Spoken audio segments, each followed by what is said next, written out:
លំហាត់មួយនេះគេឲ្យយើងបង្ហាញថាពេគឺជាចំនួនគត់49ដក20ឬ6យកមកគិតជាមុនសិនដោយយើងអាចបំបែក49នេះទៅជា5ការ៉េដក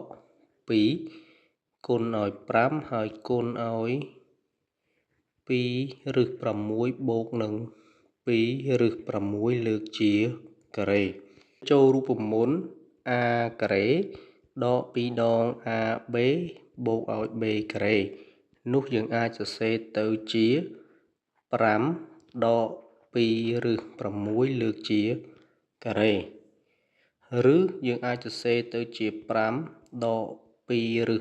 6កត្តា5ដក2ឬ6មួយទៀតចំពោះឫសការ៉េនៃ5ដក2ឬ6វាជាប្រភេទរ៉ាឌីកាល់2ជាន់ដើម្បីបញ្ចេញវាគឺយើងប្រើប្រាស់នៅរូបមន្ត a ដក b លើកជាការ៉េស្មើនឹង a ការ៉េដក2ដង ab បូកឲ្យ b ការ៉េ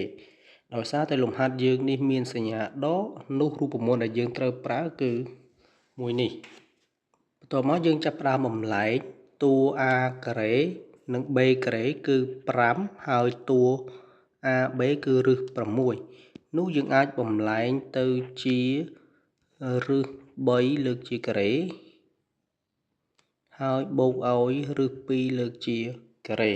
ចំណែកតួកដាលវាស្មើនឹង2គុណឲ្យឫស3គុណឲ្យឫស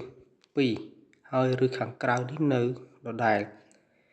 បន្ទាប់មកបានប៉ុណ្ណឹងយើងអាចសរសេរទៅជាឫស3ដកឲ្យឫស2លើកជាការ៉េដោយសារតែវាមានសញ្ញាដកនោះយើងត្រូវយកលេខខាងមុខនេះគឺជាលេខដែលមានតម្លៃធំជាងលេខខាងក្រោយបានប៉ុណ្ណឹងហើយយើងអាចបញ្ចេញបានគឺឫស3ដកឲ្យឫស2បន្តមកទៀតយើងយកតម្លៃទាំងអស់ហ្នឹងទៅជំនួសនៅក្នុងកសោមពេយើងវិញនោះយើងបានពេស្មើទៅនឹង5បូកឲ្យ2ឬ6បន្ទាប់មកយើងចុចបដូរ40ដកឲ្យ20ឬ6ដោយ5ដក2ឬ6កត្តាឲ្យ5ដក2ឬ6ហើយខាងក្រោយឬការ៉េនៃ5ដកឲ្យ2ឬ6យើងជំនួសទៅជាឫស3ដកឲ្យឫស2លើភាគបែង9ឬ3ដក11ឬ2កន្សោម2ខាងមុខចូលរាង a បូក b កត្តា a ដក b នោះយើងបានពេរបស់យើងស្មើនឹង a ការ៉េគឺបាន5លើកជាការ៉េដក2ដងឬការ៉េនៃ6លើកជាការ៉េកត្តាឲ្យ5ដក2ឬ6កត្តាឲ្យឫស3ដកឲ្យឫស2លើភាគបែង9ឬ3ដកឲ្យ11ឬ2ស្មើ5លើកជាការ៉េបាន25 2ឬ6លើកជាការ៉េយើងបាន2ការ៉េគុណឲ្យឬ6លើកជាការ៉េ2ការ៉េស្មើ4ឬ6លើកជាការ៉េបាន6គុណនឹង4បាន24កត្តាឲ្យខាងក្រោយនេះនៅដដែល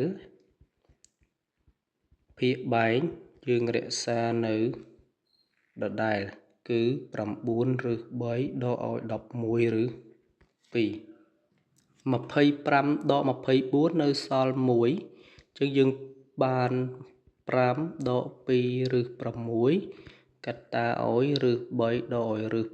2លើភាគបែង9ឬ3ដក11ឬ2យើងផលិតភាគយកចូល5គុណឲ្យឬ3យើងបាន5ឬ3 5គុណឲ្យដកឬ2យើងបានដក5ឬ2ដក2ឬ6គុណឲ្យឬ3យើងបានដក2ឬ18និងចុងក្រោយដក2ឬ6គុណឲ្យដកឬ2យើងបានបូក2ឬ12លើភាគបែង9ឬ3ដកឲ្យ11ឬ2ស្មើ 5 ឬ 3 យើងទុកដដែលដកឲ្យ5ឬ 2 18យើងអាចបំលែងទៅជា9គុណនឹង2 9យើងបញ្ចេញបាន3យក3គុណជាមួយនឹង2យើងបាន6ឬ 2 ចំណែក12យើងបំលែងទៅជា4គុណនឹង3 4យើងបញ្ចេញបាន2យក2គុណជាមួយនឹង2បាន4ជាប់ឬ3លើភាគបែង9ឬ3ដកឲ្យ11ឬ2ស្មើយើងបូកអ្វីដែលដូចគ្នាគឺ5ឬ3ជាមួយនឹង4ឬ3យើងបាន9ឬ3ដក5ឬ2ជាមួយនឹងដក6ឬ2យើងបានដក11ឬ2លើ9ឬ3ដក11ឬ2ដោយសារតែកត្តាទាំងពីរគឺដូចគ្នាយើងអាចសម្រួលចោលបាននោះចម្លើយយើងនៅសល់1ដូច្នេះពេលរបស់យើងគឺជាចំនួនគុត